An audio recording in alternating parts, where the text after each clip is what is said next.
সম্প্রতি অনুষ্ঠিত হয়ে গেল জি বাংলা সোনার সংসার অ্যাওয়ার্ড 2026। যদিও টেলিভিশনে সম্প্রচার হতে এখনও একটু দেরি আছে।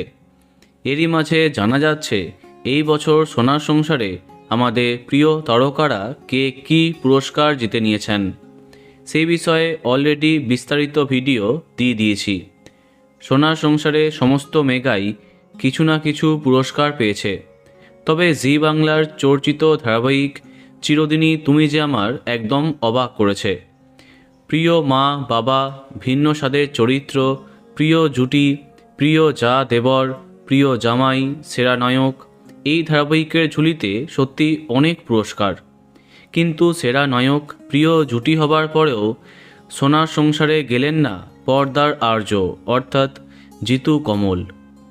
অপর্ণাকে এদিন একাই দেখা যায় মঞ্চে। কিন্তু কেন সোনার সংসার থেকে বাদ গেলেন জিতু কমল? অ্যাওয়ার্ড ফাংশনে না থাকলেও অপর্ণার সাথে ডান্স পারফরমেন্সে তিনি আছেন। তাহলে কি দিতিপ্রিয়ার সাথে মনোমালিন্যের জের এখনও শেষ হয়নি? সেই জন্যই কি আস্তে আস্তে উৎসবের আলো থেকে নিজেকে সরিয়ে নিচ্ছেন অভিনেতা? না, শোনা গেল একজন অভিনেতা হবার দরুন তার অন্য কাজের জন্য কমিটমেন্টের কারণে এমনটা হয়েছে। শোনা যাচ্ছে তার আপকামিং ছবির কাজে ব্যস্ত থাকায় সোনার সংসারে থাকতে পারলেন না তিনি। এর পিছনে নাকি আর অন্য কোনো কারণ নেই। তো বন্ধুরা, এখন তোমার কি মন্তব্য কমেন্টে জানাতে পারো। আর এই রকমই আরও অনেক ভিডিও পেতে সাবস্ক্রাইব কারেন্ট বস। ধন্যবাদ।